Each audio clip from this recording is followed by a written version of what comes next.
Deputy Speaker, I rise to speak on the motion put forward by the member for Fowler, a ferocious advocate for the 56,000 police throughout Australia. This nation observes National Police Remembrance Day on the 29th of September. It is a sad but important opportunity to honour those police officers who have given their lives serving our community. The National Police Memorial here in Canberra honours the 757 police who have died in service, 29 of those from Queensland. The first of those officers was Constable Joseph Luker of Sydney, who died on duty in 1803. In Queensland, our police service's history spans 131 years. In 1864, there were 143 people employed in the Queensland Police Force. Currently, there are more than 15,000, with around 10,000 being on-duty police officers. This year also marks 100 years of women in policing. In Queensland, women have been employed since 1931. Initially, their main duties were assisting female suspects and prisoners. It was not until 1965 that the first women were sworn into the force. They initially had no power of arrest and their duties mainly involved women and children. Later that year, 50 years ago, an act was passed giving policewomen the same powers as policemen. The Queensland Police, like all states and territories, has been an evolving body. As mechanisation and technology have changed, so too has the police force. In 1934, with the widespread adoption of the motor car, a motor garage was built in Brisbane to maintain the motor vehicles, motorcycles and bicycles. The buildings that stabled the police horses and equipment were taken over for that purpose, and it was at that time that the mounted police force moved from the city out to Oxley in my electorate of Moreton. In fact, Moreton was very important in the development of the Queensland Police Force. In 1969, the Chelmer College at Laurel Avenue established as a training college, a training complex for 27 live-in students, right alongside the river. In 1972, the Queensland Police Academy at Oxley was completed, and along with the facility in Townsville, are still the two major police training venues in Queensland. There have been many changes to policing over the 131 years that the Queensland Police Force has been operating.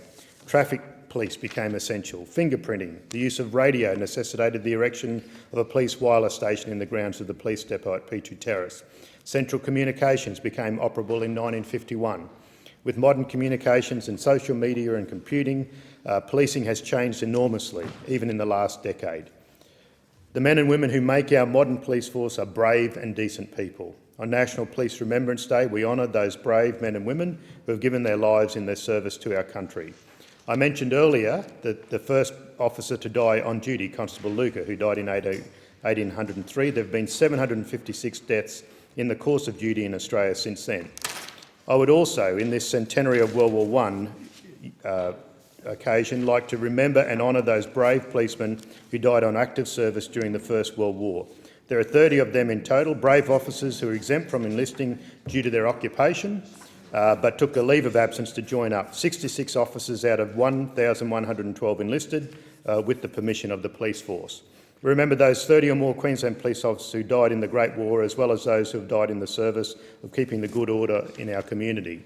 One of the 757 police officers' names on the National Police Memorial in Canberra was killed while on duty in my electorate of Moreton. His name is Constable Douglas George Gordon. I would like to tell you his story. On the 27th of March 1968 at 5:05 a.m, Constable Gordon was called to the Oxley ambulance station where a man, Mr Staby, was causing a disturbance. The man's wife had bruising to her face and a wound near her ear. The ambulance officer advised that the wound would need to be stitched. The man insisted that the wound was nothing to worry about. Before being conveyed to hospital by ambulance, Mrs Staby requested that Constable Gordon follow her home while she packed some clothes. Constable Gordon, sensing that her husband might be volatile, called for assistance. At the house, Constable Gordon was joined by another officer from the Inala police station. Both officers followed Mrs Staby into her bedroom. Constable Douglas Gordon and the other officer were standing in the room when they saw Mr Staby kneel down and reach under the bed. Before either of them could react, Mr Staby had pulled out a rifle and shot Constable Gordon, mortally wounding him. He pointed the gun at the other officer's stomach, who fortunately was able to grab the barrel of the rifle, grapple with Mr Staby and handcuffed him. Staby was then convicted of murder and sentenced to life imprisonment. We honour Constable Douglas George Gordon along with the other brave officers who have died in the service of this nation. Constable Gordon died protecting a woman from her violent husband. That is one of the bravest acts of all. I support the Whip's motion, lest we The member's forget. time has expired. I thank the member